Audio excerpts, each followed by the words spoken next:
What's the meaning of Beaker people?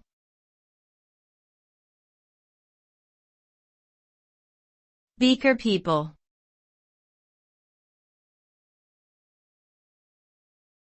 Beaker people.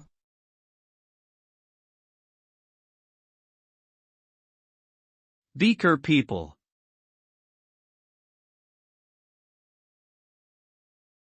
Beaker people.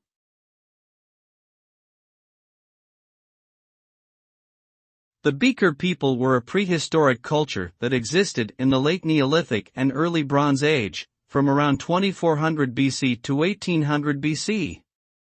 They were so named for their distinctive bell-shaped ceramic drinking vessels, which were found in gravesites throughout Western Europe. The Beaker people were skilled craftsmen, producing fine metalwork and textiles.